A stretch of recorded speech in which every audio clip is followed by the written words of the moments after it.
I am really excited. We've been trying to get this guest for a little while. Yeah. It's been some hurdles we had to overcome, but we have Mitch Boehm. And if you don't know Mitch Boehm, I'm really sorry. You're going to get to meet him this time. One of the last magazine editors in the country. You work for AMA Magazine. You have a long storied history from racing dirt bikes as a kid to working for all the motorcycle magazines through the 80s. We have a friend in common, Nick Einach. You grew up basically with Nick, went to the magazines together, worked for Honda for a while. So welcome, Mitch. We have a pretty international audience, but our American audience, why should they be joining AMA? Give us some AMA information. Well, the AMA is a wonderful organization that really supports motorcyclists, period. It's the American Motorcyclist Association. On the magazines, and they do a lot of government relations work, legislative stuff. We pay attention to anti-motorcycle laws and things that are detrimental to our sport. Pro lane splitting, I hope? Absolutely. Good. Yeah. Although it's lane sharing, yeah, it's lane sifting. There's a whole bunch of words for it, right? And there's a bunch of different versions of how it all works. But it's sort of catching on around the country, at least filtering. Yeah. People can go to the front of the line. That's a cool thing. It's great to have it here. Absolutely. AMA sponsors tons of amateur events and amateur racing. The AMA sold its professional racing element years and years ago. I wasn't aware of that, back actually. in 2008 or so, I think. Oh, a long time ago. I'm out of it. Yeah, and it sold it to DMG, which is Daytona Motorsports Group, and they run, from there it all happens. We still are a sanctioning body and develop rules for a lot of that stuff. Like you'll see the AMA logo at Supercross events and things like that. But so really a great organization. A lot of people criticize the AMA because of the rules in pro racing, which gets a lot of exposure, obviously. Sure. But the other thing about the AMA is they've always had a magazine. And the AMA is 101 years old. It was 1924. So we celebrated our big anniversary last year. The magazine, the AMA has to spend a lot of money to produce a magazine. And the thinking was when they approached me about 5 years ago and said, we really want to do a world-class book. And that was sort of right up my alley because I've been doing this for a long time. And I worked for a Motorcyclist right out of school with Nick. We had those first 4 or 5 years were fantastic. Then I went to Honda in R&D. We could talk about that. Then I went to Cycle World for a brief period. Then I was back at Motorcyclist for about 15 years as editor-in-chief. I think that's when I met you the first time. You probably don't remember, but you and I met the first time at Laguna Seca when MotoGP came back. And I was like, hey. And I remember that. Yeah.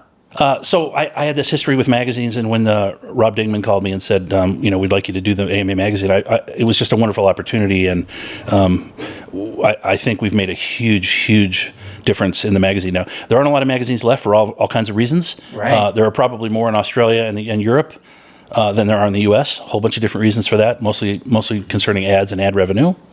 But the AMA magazine is standing tall, and we're trying to really be good storytellers and capture sort of the reason we all ride, the love of being out there, the adventure, all that stuff. So we also cover a lot of the government relations and legislative stuff still. That's important to a lot of the membership.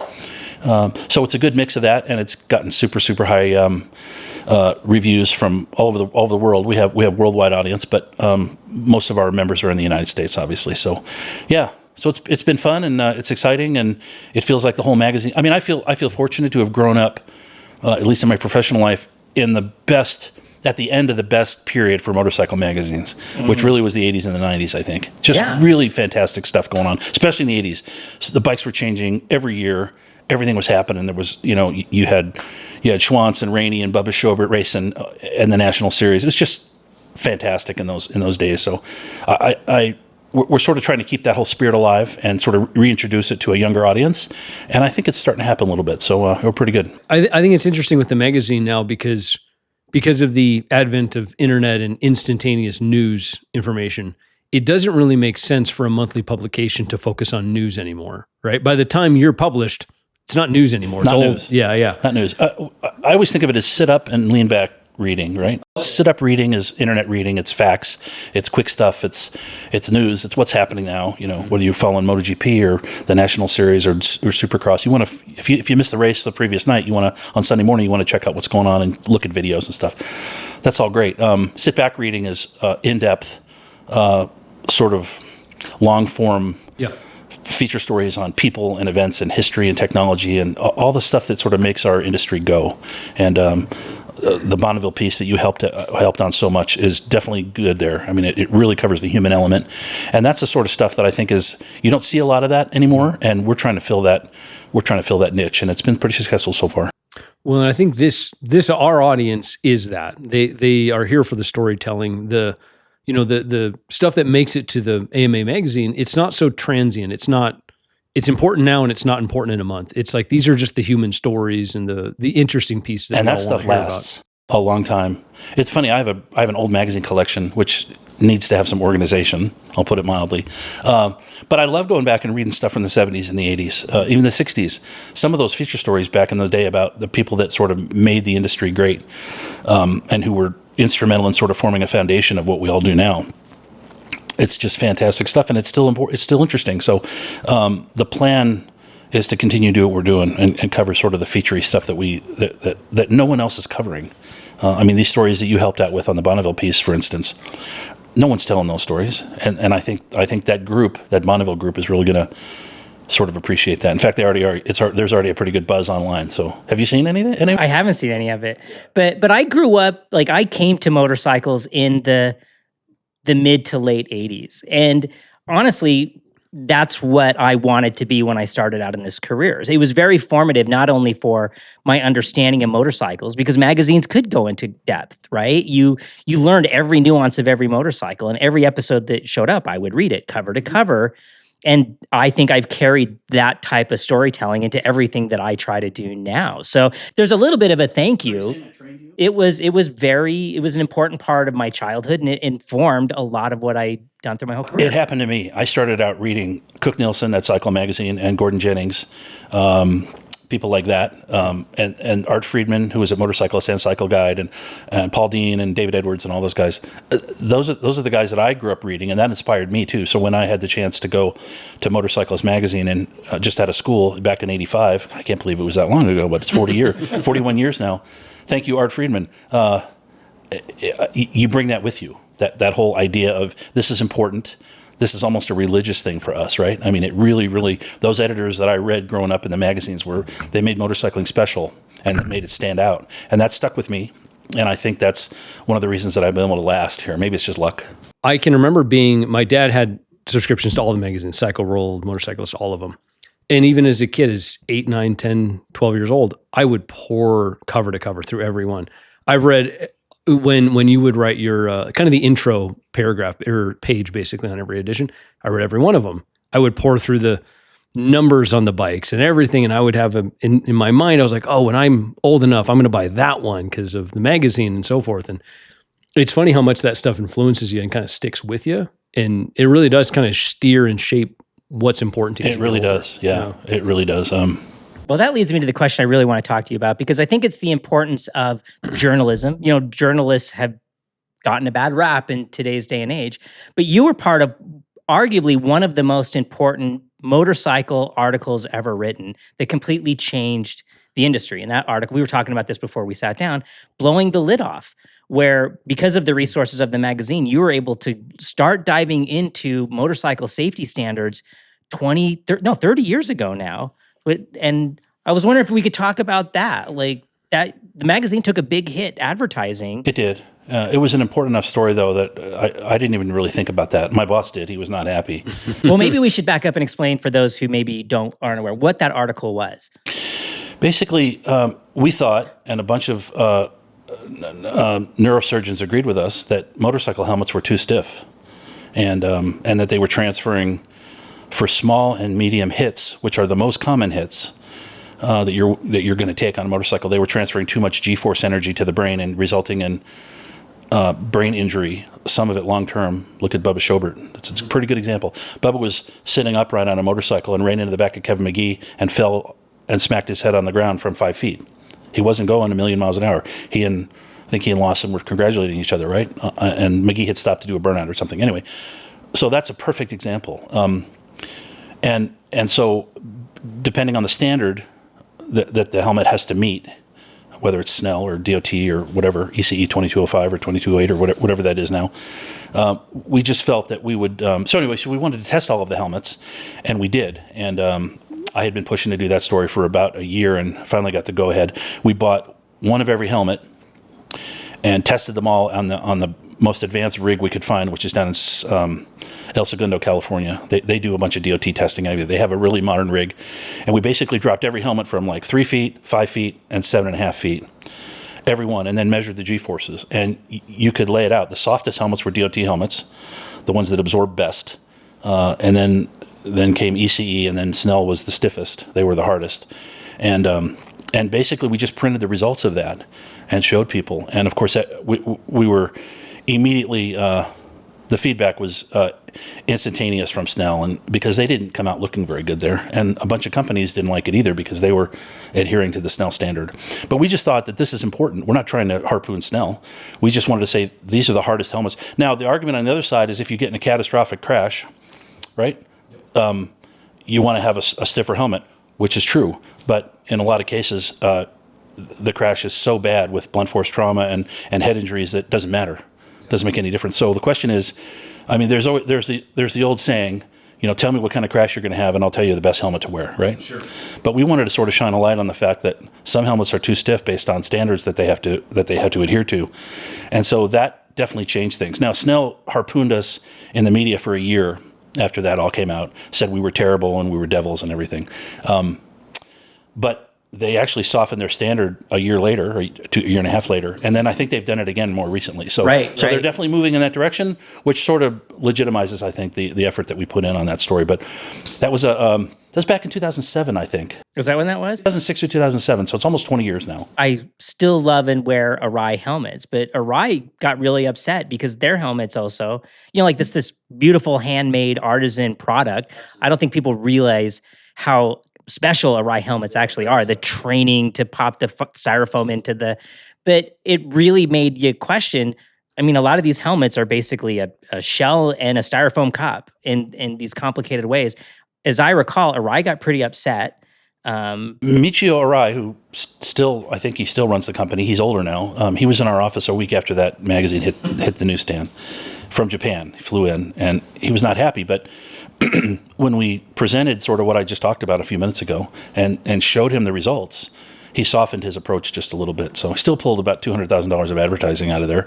That's just what happens. But I think that the discussion that it generated among enthusiasts and the media and the industry in general and the helmet makers. I had a bunch of helmet makers call us and said, thank you, because we've been wanting to get away from that anyway and just go back to a more basic standard that's softer. But they couldn't, because what happened is having a Snell sticker was a marketing tool for a long time. Mm-hmm. It's not that way anymore, really, as much.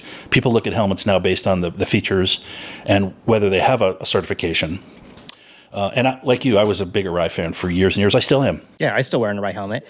But I shop my Arai, and I actually ordered my Arai from a European retailer so I could get the ECE standard. There you go. Right? And to me, that's what good journalism does, is it informs the discussion that we can talk about these things. It's not necessarily presenting solutions, although the solution was kind of obvious in this case. I look back, I just have to laugh at all of the fun stuff we got to do over the years. I mean, it's just crazy. It's such a fun industry, and to sort of be on the storytelling part of it was just an amazing. I feel really fortunate. I don't know how that happened, but it sort of did. Sometimes it's good luck, and that's okay. It's great. The kind of the duty of journalism is to do that. It's to go do the hard article. It's to do the thing that it may cost you may cost the magazine some money. It almost cost me my job, but luckily my publisher looked at it and said, "Okay, we're going to bounce back for this," and we did. A year later. I think Arai was back in a couple of years later. Well, and the long-term credibility it buys is actually probably long-term. It's probably worth it. Actually, it's because you're now even a more trusted source of. It was a huge boost. Yeah. I mean, people have always criticized the magazines for being in the bag. Yep. Which I can say very forcefully was not the case back in those days. Things have changed. Yep. There's a whole bunch of pay to play going on, which is really unfortunate, especially for enthusiasts who are looking for good, solid information. Yeah, for the consumer, it doesn't help them, right? There's just too much pay to play going on. I mean, people in media are accepting graft in order for good stories to come out. And look, that's just human nature in a lot of ways, But we took a lot of pride in the fact that that we used to tell it like it is. I mean, Eric Buell doesn't like me, and he may have softened his, but he and I went through a pretty rough little period where he was very critical of the reporting that we did on some of his early bikes. I'll tell you one example. One of the bikes that we tested would stand up forcefully on the brakes big time. Any corner you were in, the bike would stand up. And you expect some of that just because it's centrifugal force and physics. We understand that. But I don't know, what's the tire combination or the tire size or whatever. Or it's trail number or Right, geometry thing, whatever it was. But everybody who rode the bike went, ooh. You really have to forcefully countersteer that bike into the corner and really continue that all throughout, right, even past the apex.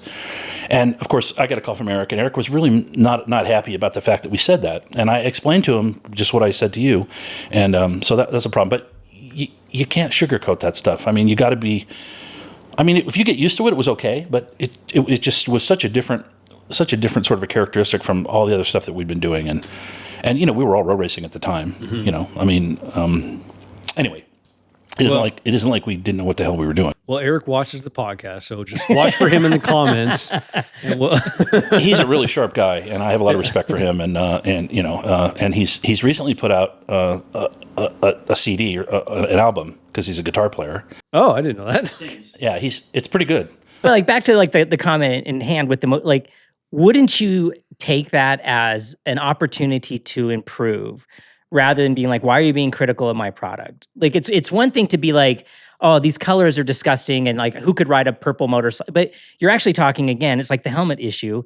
A bike that has instability in this situation, isn't this an opportunity to correct it? I ended up talking to one of the Dunlop guys who said, we remember that because they built up, it had a Dunlop tire on it. So maybe the combination of that tire and the profile and the carcass construction and the geometry sort of all added up to this. And maybe when they did prototype testing, which is, I was involved in that at Honda. I'm sure we'll talk about that at some point. Maybe it didn't happen back then, and they just assumed that the transfer to production with maybe a slightly different tire, an OE spec tire, it wasn't going to happen, but it did. I mean, that's a possibility, and so yeah, it's you would think you'd want to fix it, and maybe they did in later iterations of the bike. I forget which one it was. It had to have been a frame Buell. One of the early ones. My memory's not very good on that stuff. It was a long time ago. Motorcycles are really complicated. So it could have just been a tire or, that was probably back in the era when we didn't know what size front wheels motorcycles should have. This bike had an 18 and that one had a 17 and that one had a 16. Yeah, and the transition from bias ply to radials was right. That was it was a big learning curve back then. So you would think you could be critical without it being personal. Well, if anybody was going to be personal about that, it would have been Eric because his name was on the tag. Right, fair point. And a lot of bikes that they built were just really great. So, yeah, I mean, I can understand. And, I didn't scream and yell at him back. I was just not too happy to get the phone call, but it's part of the deal sometimes. So, right. Yeah. We actually had an earlier podcast. We talked about a lot of innovation stuff on different bikes. Eric, Buell's came up, Motosiz, a couple of these really kind of out there. Yeah, John Britton, yeah. Yeah, John Britton. Yeah, a couple of these projects came up.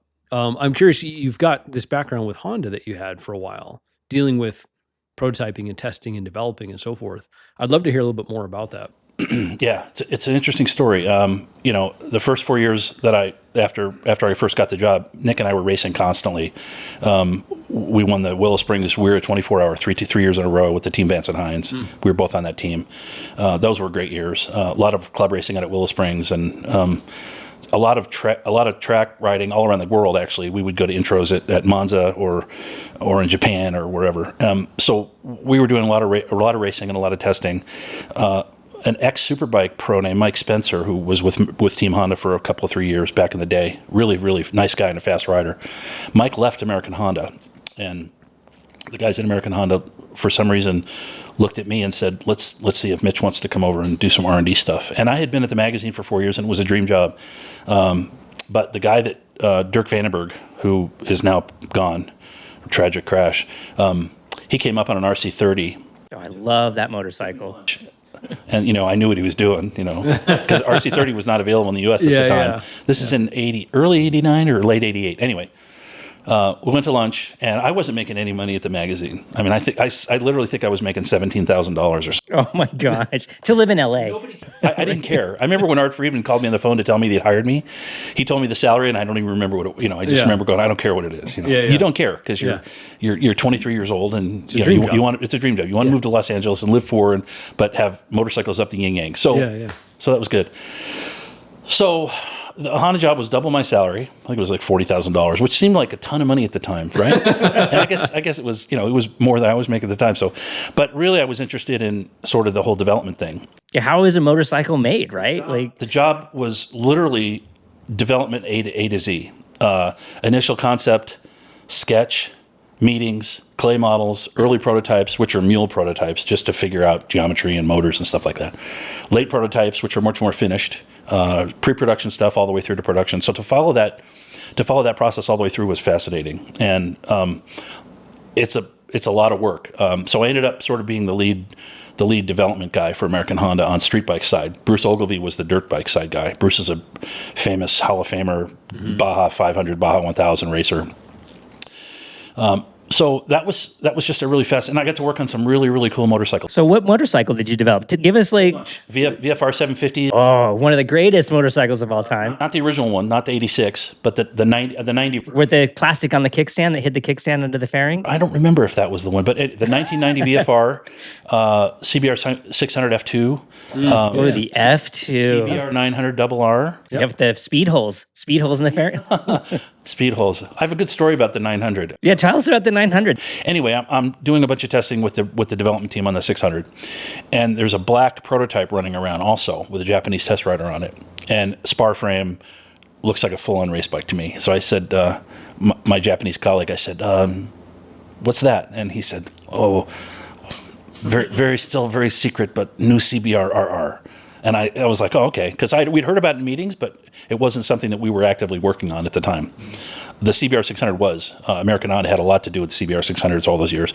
And they were selling 12, 15, 18,000 a year. It was a huge number. I mean, that's the whole sport bike market now. I know. That's hard to imagine. It's crazy numbers back in the day. Anyway, and he finally told me later that dinner, probably having sushi and beer, he said, new 750. And so I thought, okay, I've heard about that in a meeting, but we didn't really talk about it. So, of course, the bike turned into the 900 later on because Europe, that was their thing, because Europe was going to sell a whole bunch more than we were, which is true. They said we need a 900, which is sort of taking off the whole Z1, GPZ 900, Ninja 900. Right. 900 was a big number back then. A lot of world endurance stuff was 900 or 1,000 cc back in the day, so they didn't want anything to do with 750s, and it turned out to be a good plan. So that was sort of interesting when that thing came out. I think it came out in late '91 as a '93 model. Yeah, the red, white, and blue one. Yeah, first year. So how do they go about going from developing a 750 to selling a 900? Well, especially when they it's didn't late. want to They didn't want to retool the engine and make it wider and with bigger bores for short stroke. So they just stroked the 750 motor to make it a 900, and that's how it ended up, at least in the first two generations. I think later on when they went to the 929 or the 959, oh, yeah. I think it was a new engine at that point. Yeah. So they went more under square and a little wider. But just some fascinating stuff. ST1100. I owned one of those. So Honda has this test track out in the California desert at California City. I don't know. They still may own it. Maybe they sold it to somebody. I think they sold it, but it'd be cool if they still owned it. When we did the ABS TCS version, which had traction control and ABS, it was one of the first bikes to have it. I think it was back in '91. Anyway, they flooded this whole area, and they invited all the press out. There were like 10 or 12 or 15 motorcycle journalists. And I'm an ex-motorcycle journalist at this point, working for Honda and R&D. And my boss said, we're going to have you come in at about 80 or 90 miles an hour and slam on the brakes in the water. Which was a lot. I still don't think I could do it. It's sort of hard enough to imagine it, but to do it was even harder than that. So I had to practice for quite a while to get to the point where I could do it. So, and maybe it wasn't 90, maybe it was 75, but it was still flipping That's still fast. fast. It's the same number. And your brain just says, no, don't do it. But we did it, and the thing went, and it stopped. And so it made a really good sort of an impression on the press guys there. So in terms of a PR move, it was pretty good. But yeah, that bike was pretty capable. Well, didn't the ST11? It was one of the first to have anti-dive technology. It had the little valve on the front brake rotor would like close the valve in the fork so it didn't dive. That probably was part of that system. I know that the first GSX-R 1100 had that, and the 750 Limited back in '86. And then Honda had the track system, TRAC. Oh yeah, I forgot all about my that. 500 Interceptor, which I rode here in Salt Lake, had a track system. But I think it just increased compression damping, which makes it harsh. And if you hit a bump on the brakes, you're going to lose the front. So it's not sort of a cheesy way to do it. But that's the technology that they had. Well, I'm fascinated by that era of because we were coming from damper rods, cartridges hadn't come out yet. BMW was like, we'll fix it. We'll make a whole new front end. And, like Yamaha did the GTS with their whole the rad front end. Yeah, James 2Ds, rad. What a sharp guy he was. Oh, I can't even imagine. That bike was so cool. You still see them things running around. The whole Honda R&D thing was fascinating. It was like getting a master's degree in motorcycle development. And I was only there for 3 years. But after 3 years, I'd sort of learned what I was going to learn because the process kept repeating itself. It was just on a different motorcycle. And interesting. And I was chafing a little bit being at American Honda, having to wear a tie every day and be a corporate guy. That really wasn't my... Oh, so that's really what it was. It was wearing the tie. That's you're like, I want... David had called me at the time and said, we might have room for you here at Cycle World. We had a really, really good time at Cycle World. I was there for a year. And then I got a call from Art Friedman, who had hired me 7 years earlier at Motorcyclist right out of school and said, I don't want to be the editor anymore. I went in and told David Edwards, my boss. He said, you're not ready for this, but you can't say no. And I said, I know, I've got to go. So I went. And of course, then it was Cycle World and Motorcyclist, always, and they were bigger than we were, but not all that much. Right, editor-in-chief at Motorcyclist. 15 years as editor-in-chief. And we went through, the first several years were really, really great. The first 4 or 5 were fantastic. And then Mr. Peterson got old and sold the company to a bunch of... We were talking about this last week, about all the racetracks that are going away. The first group that bought us was an investment group. Yep. And they, they do what investment groups do. They cut the budget, make it as cheap as possible, inflate the look of it, and sell it and make money. And they did sell it. They sold to a company named, I think the first buyer was EMAP, which is a British company that runs Motorcycle News and a bunch of other big magazines. Fantastic publishing people. They just overpaid. I think they paid over $1 billion for the company. It was worth 500 or 600 million. I think they paid 1.2 or 1.3 billion. That's incredible that a magazine could be worth that Well, much. it's the whole magazine group. It's all of them. So it was like Motor Trend, Hot Rod, Carcraft, Motorcyclist, Dirt Rider. It was 40 magazines, and the revenue was huge. Yeah, eventually, right around the time of the economic collapse in 2008, I ended up going off and doing my own thing. And but the magazine thing was a long time, and it was really, really fun. And now that I'm sort of redoing it again after 5 years at the AMA, it's been pretty fantastic. So that combination of sort of media work and R&D work and just industry work has just been really, really, really fun. But back to the Honda part, just for a little bit. I'm curious about sort of the cultural piece of this. Like, what was it like when you would give feedback to Honda in Japan? Like how, do they receive it well? Do they make changes based on what you're saying? Like, how does that? Yeah, I mean, there's a lot of different. It depends on what you were testing. I mean, if in Japan you're usually doing something a little earlier in the process, so it's a little more of a rough prototype. You're talking about power delivery, whether it's peaky or not, or if it has enough mid-range, basic suspension and geometry stuff. And yeah, the teams were fantastic, unbelievable. I mean, there's a whole team of guys there.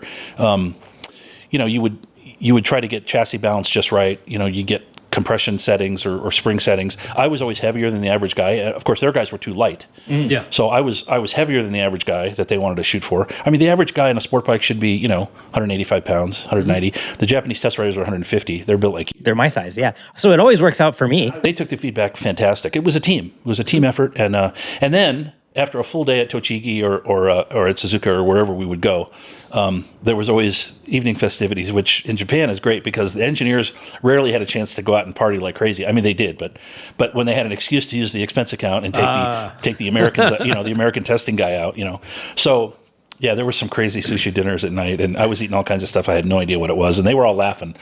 But all right, I have a slightly unrelated question, but you just sparked it. You've probably ridden more racetracks than the average bear. Which racetracks are your favorite that you'd go back to in a heartbeat? It's funny. I love Barber Motorsports Park. Oh, Barber's fantastic. I've ridden Barber. Barber's beautiful. It's the way it flows. It's just so. I don't know. It just speaks to me. And it's pretty. I'm used to West It is track, pretty. West side track, like sagebrush and dirt. I know Utah Motorsports Park, Willow Springs. I mean, down in the desert. Yeah, so Barber's like Disneyland. Road Atlanta, I always liked a lot. If anybody listening has ever ridden at Road Atlanta before they changed the gravity cavity thing, you'll know what I mean. But that was horrifically scary to do wide open. So you're even ranking these tracks over some of the European tracks that you've got to spend time on. I've ridden, let's see, Suzuka. Because Suzuka is like a dream track for a lot of people. Yeah, but it's also really fast and really scary in a lot of places. I mean, Really? A lot of scary spots. Yeah. there are some scary spots. And, I've always loved Laguna, both before and after. Laguna, before they made the changes in '88, oh, God, it was scary. But really, really, Because it was just so fast. it's just the whole corkscrew coming down through rainy and everything is just so crazy. And then 9, which is now 11, the hairpin, not the hairpin, but the hard left before the front straightaway, and then you could always wheelie up the front straightaway to press intro. I got a lot of stories about Laguna. Laguna's great. I mean, and the whole area. I love Mid Ohio. It's fantastic. I love that you're talking about all these American racetracks because nobody really ever talks about American racetracks. I guess I know that I know Nick's group does a whole bunch of stuff all over the country and at different racetracks, but a lot of them, like VAR, I've never been to. I would love to go there. That looks like a fantastic place. Daytona is a whole different thing, obviously, but it's really powerful to go there and to especially try to get into turn 1 at a reasonable speed, because turn 1 is a freak show. It bends a little bit, then it straightens up, then it bends really hard, but it's off camber if you're on the second half because it's ground. It can be slippery in the morning. It's just treacherous, but so fun to go do. And the chicane in the back straightaway, and the way it used to be before they put those weird little things in it because the bikes were going too fast. Freaking chicanes. Nobody likes chicanes. And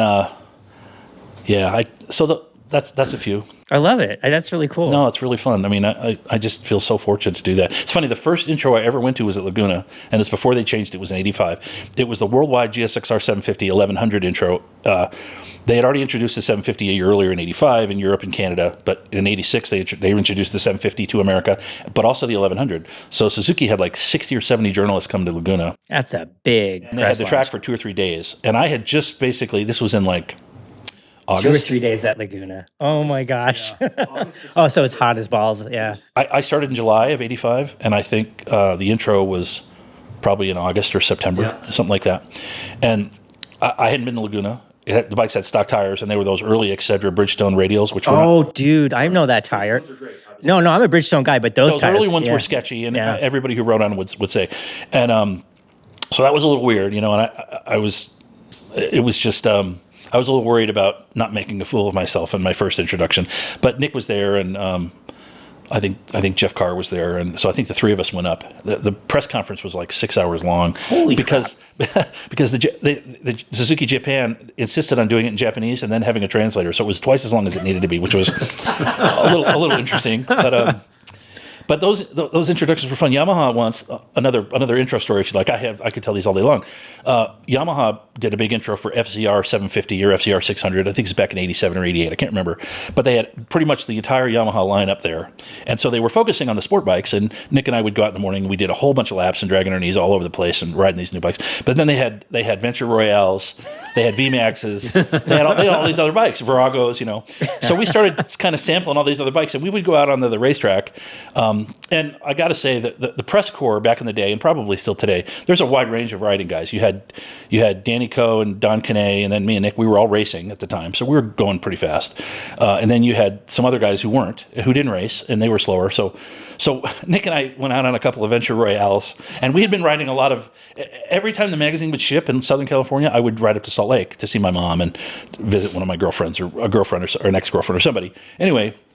So we got these Venture Royales, and if you know the Venture Royale, it has a lot of cornering clearance. No, that was and it has a VMAX motor in it, basically. Yeah. The VMAX has its motor. I'm surprised they stopped making that. That was like a Goldwing Slayer. Yeah. The sport bike of touring bikes. Yeah, it was good. Anyway, you could lean that thing way over. So we could go fast on it because we could lean, So we started, Nick and I went out, and we always rode right next to each other in magazine photos. We would always be like banging into each other in mid-corner.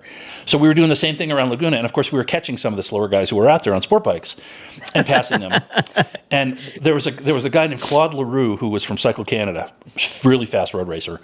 And he was following us. He could have passed us instantly, but he followed us for 3 or 4 or 5 laps because he said it was the most hilarious thing I've ever seen. He said the things were sliding, you guys were bumping into each other, and we were pulling wheelies in the corkscrew. So you come out of the left of the top of the corkscrew, pull a little bit of wheel. I have a photo of this. I got to dig it out. It's a shot from the bottom of the corkscrew looking up as we came down like this, and one of us, Nicker, I think it's me, the wheel's about a foot in the air.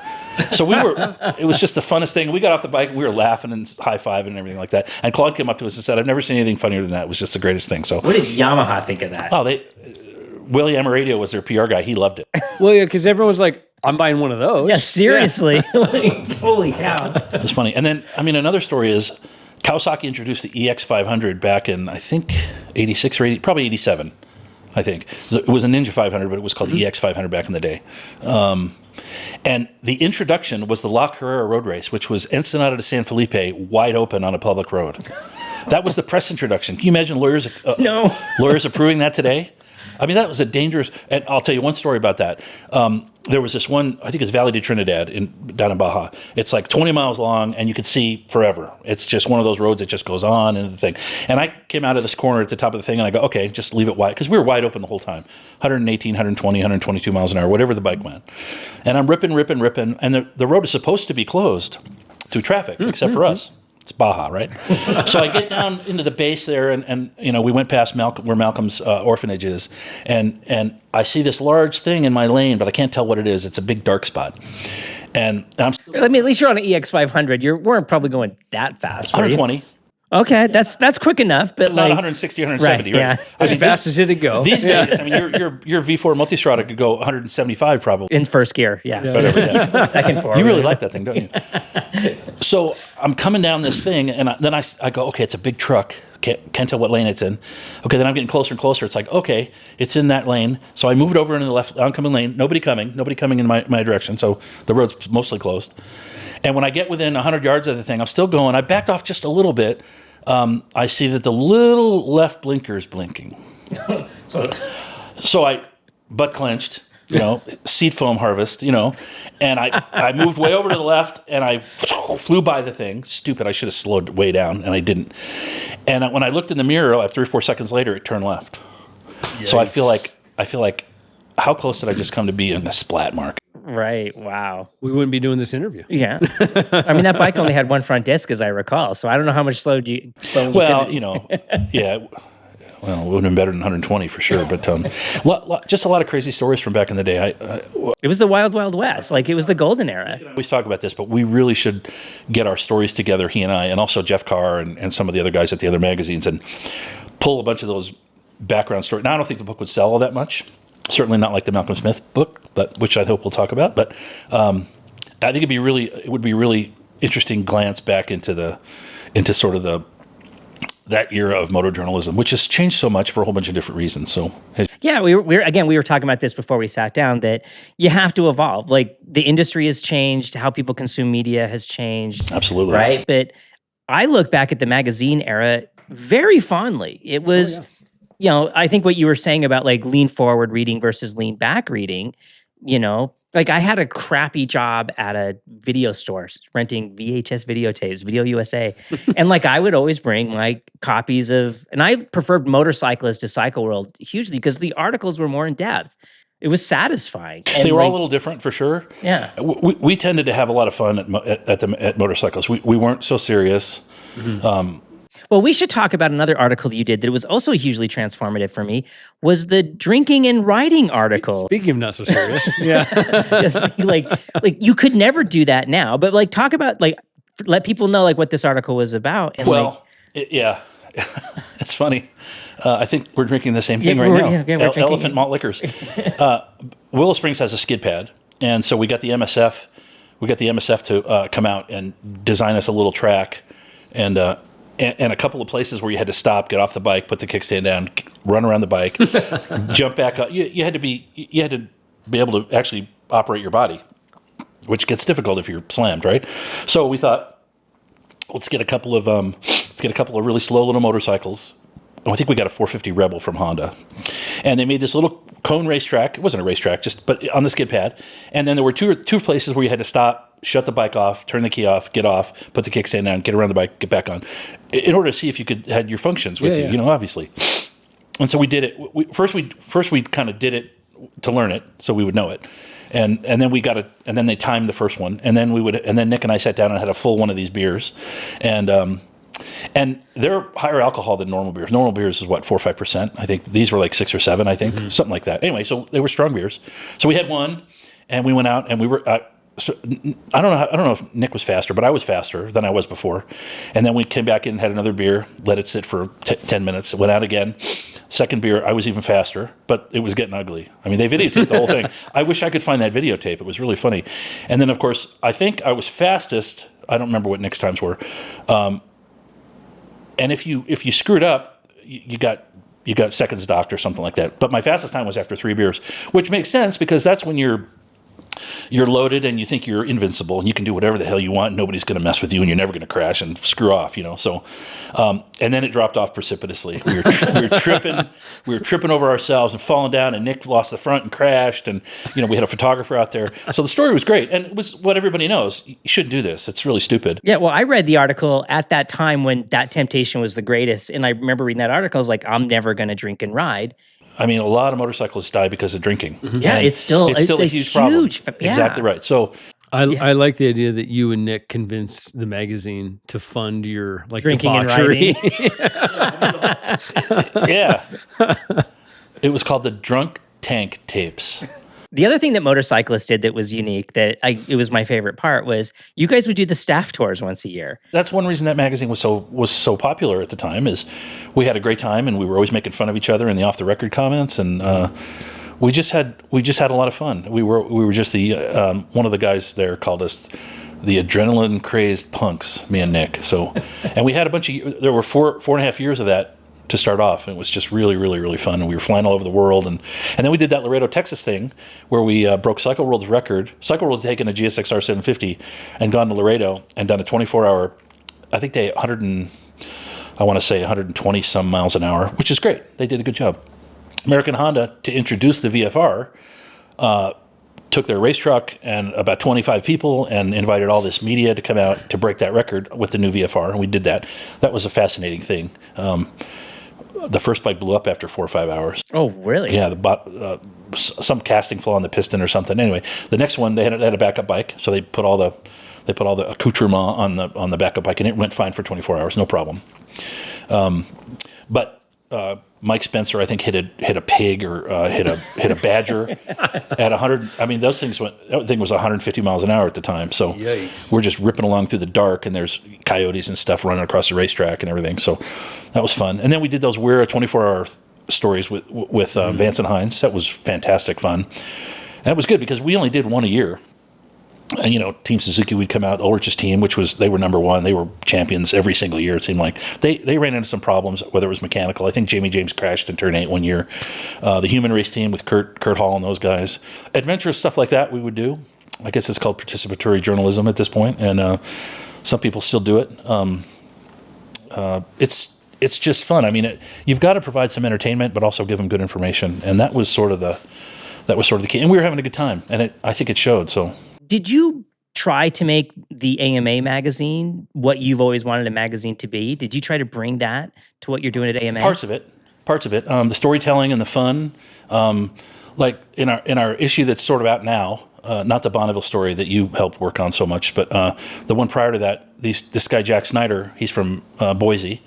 Him and his friend bought these 2 old. Do you guys have the copy of the magazine? I don't know if you do. Mm-mm. Anyway, they bought these early 80s CT110 Hondas. It's a trail. Love freaking CT9. Yeah. Trail 110. Yeah. They bought 2 of them, and they put them in a pickup truck, a rental, and they drove to the bottom of Nevada and turned the truck in and rode them all the way back to Boise. Did they BDR the freaking CT? Parts of it were BDR, exactly, yeah.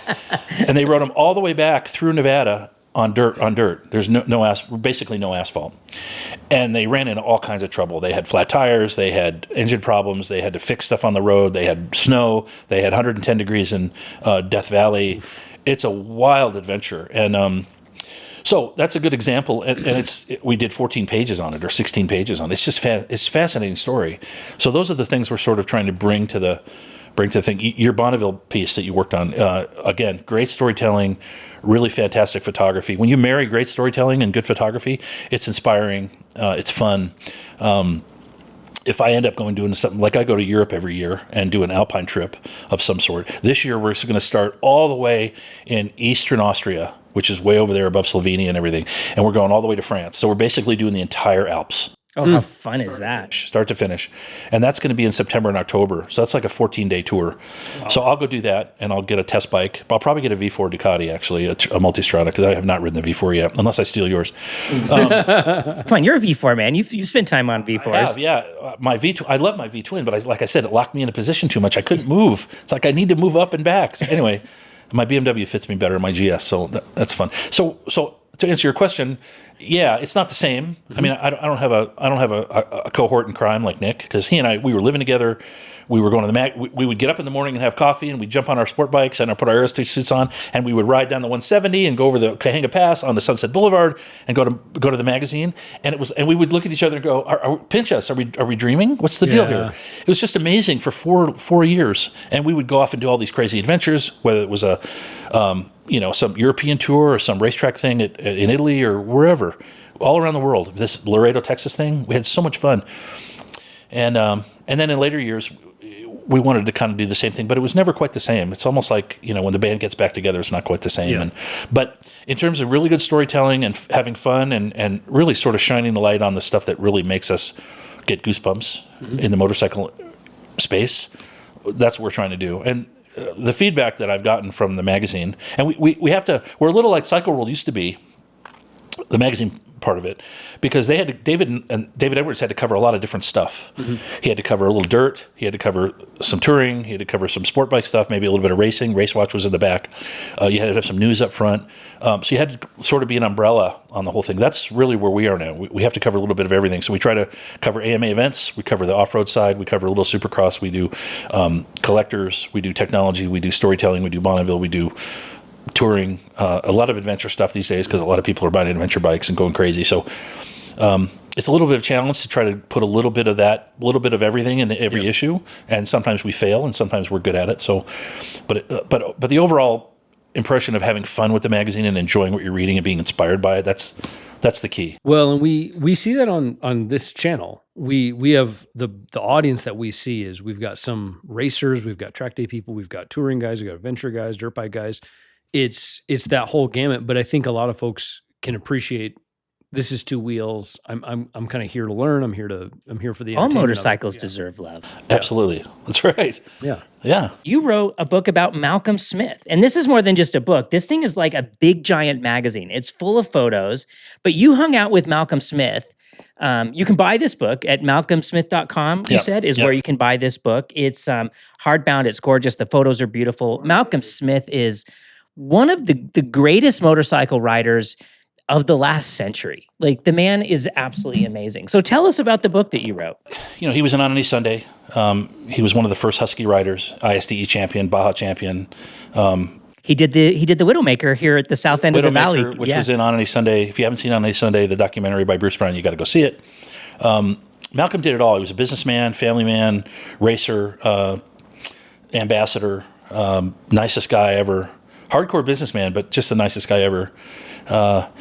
Anyway, I'd sort of known Malcolm for a long time, and I was buying myself one of those digital recorders 15 years ago or something like that replaced a micro cassette. It's just what we use to record conversations and stuff. So I bought a second one because I thought I'll give it to Malcolm next time I see him, and I'll encourage him to write a book, because Malcolm needs to do a book. Of all the people in the world who could do a book, Malcolm to me was right at the top of the list. I said, Malcolm, you just got to brain dump, get those stories into the recorder. Of course, it was there's a lot more involved than that, obviously, but I wanted him to start at least thinking about it. And then at Mid-Ohio at VMD, Vintage Motorcycle Days, which is, if you haven't gone to Vintage Motorcycle Days in July in Mid-Ohio, you have to go. It's just the most insane thing ever. It's like, I can't even believe how good it is. Anyway, Malcolm and Joyce were there, his wife, and they said, let's go to lunch. And I was with my son, who was racing my YZ250 on the dirt side. So I went to lunch, and Malcolm said, we're going to do a book. We want you to work with us on it. And I was like, sort of blown away. I mean, I sort of had hoped maybe he would, think of me. And he did. So we started working on that. That was probably in 2012, July of 2012. There was probably a solid year and a half of work put into the book. Motorcycle books, if you don't buy them typically right when they first publish, you're never going to get them again. There's a whole series, we were talking about this, the MotoGP technology. There's a third edition of it that I sat on, I didn't buy. Now you can't get it. So Malcolm Smith, like, you should buy this book. And if you're not familiar with Malcolm Smith, the nearest analog I can give to people who may not be familiar with him, he was like the first Valentino Rossi. He was affable and charming and impossibly gifted on a motorcycle, but he was so friendly and like he was smiling the whole time. There was joy in his writing that you could see. And if you watch the first On Any Sunday movie, you just fall in love with the guy. Yeah. So we'll put a link to the book in the description. MalcolmSmith.com. Just go to the main shop. 400, almost 500 photographs. Most of them have never been seen. It's just really, really, really a fun project. So again, fortunate again to have worked on something that cool, and hopefully I've got a few of those left. Yeah, I hope so too. Mitch, thank you so much for like coming over to the hallowed halls of CanyonChasers corporate headquarters. I hope that we'll give you a parking voucher. Sure. Parking. Yeah, this was great. This was a ton of fun. I appreciate it. Yeah, super. Yeah, really appreciate your time, and join the AMA and go to malcolmsmith.com. There it is.